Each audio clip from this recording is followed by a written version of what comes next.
இதுதான் IPL. CSK உதவியை நாடும் ஆர்சிபி. டாப் 2வில் இடம் வேண்டுமென்றால் இது நடக்கணும். 2025 ஐபிஎல் தொடர்ல புள்ளிப்பட்டியல்ல ஃபர்ஸ்ட் 2 இடங்களுக்குள்ள வரது ராயல் சேலஞ்சர்ஸ் பெங்களூரு அணிக்கு ஒரு சவாலான சூழ்நிலையை உருவாக்கி இருக்கு. ஃபர்ஸ்ட் 2 இடங்கள்ல இடம் பிடிக்கிறது பிளே ஆஃப் சுற்றுல ரொம்பவுமே முக்கியம்.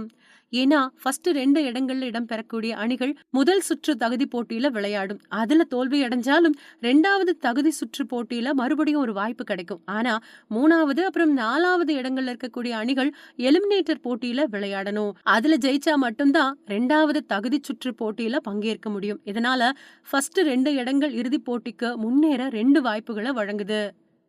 இந்த சூழ்நிலையில ராயல் சேலஞ்சர்ஸ் பெங்களூரு அணி தன்னோட 13வது லீக் போட்டியில சன்ரைசர்ஸ் ஹைதராபாத் அணிக்கு எதிரா 42 ரன்கள் வித்தியாசத்துல படுதோல்வியை சந்திச்சுது. இந்த தோல்விக்கு பின்னாடி பெங்களூரு அணி 13 போட்டிகள்ல 8 வெற்றிகள் 4 தோல்விகள் அப்புறம் ஒரு முடிவு இல்லாத போட்டியோட மொத்தமா 17 புள்ளிகளோட இப்போ புள்ளிப்பட்டியல்ல 3வது இடத்துல இருக்கு.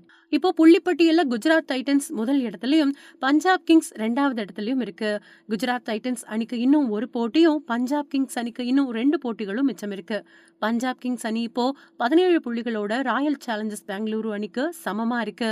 பஞ்சாப் கிங்ஸ் அணி தன்னோட எஞ்சின 2 போட்டிகள்ல ஜெயிச்சா மொத்தமா 21 புள்ளிகளை பெற்று புள்ளிப்பட்டியல்ல ஃபர்ஸ்ட் இடத்தை பிடிச்சிரும். ஒரு போட்டியில தோல்வி அடைஞ்சிட்டா பஞ்சாப் கிங்ஸ் அணி 19 புள்ளிகளோட இருக்கும். அப்போ ராயல் சேலஞ்சர்ஸ் பெங்களூரு அணி தன்னோட கடைசி போட்டியில லக்னோ சூப்பர் ஜெயிண்ட் அணியை வீழ்த்தி 19 புள்ளிகளோட இருந்தா சிறந்த நெட் ரன் ரேட் அடிப்படையில பஞ்சாப் கிங்ஸ் அணியை முந்தி 2வது இடத்தை பிடிக்க முடியும்.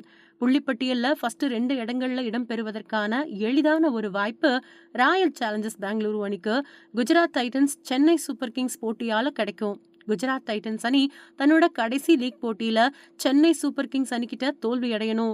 சிஎஸ்கே அணி குஜராத்தை வீழ்த்துறதன் மூலமா குஜராத் டைட்டன்ஸ் 18 புள்ளிகளோட இருக்கும். அப்போ ராயல் சேலஞ்சர்ஸ் பெங்களூரு அணி லக்னோ சூப்பர் ஜெயிண்ட் அணியை வீழ்த்தி 19 புள்ளிகளை பெறுறதன் மூலமா ஃபர்ஸ்ட் 2 இடங்களுக்குள்ள நுழைஞ்சிட முடியும். குஜராத் டைட்டன்ஸ் அணி 18 புள்ளிகளோட 3வது இல்லனா 4வது இடத்தை மட்டுமே பெற முடியும். அதனால சென்னை சூப்பர் கிங்ஸ் அணி குஜராத் டைட்டன்ஸ் அணியை வீழ்த்துறது தான் இப்போ ராயல் சேலஞ்சர்ஸ் பெங்களூரு அணி புள்ளிப்பட்டியல்ல ஃபர்ஸ்ட் 2 இடங்கள்ல இடம் பெறுவதற்கான ஈஸியான வாய்ப்பா இருக்கு.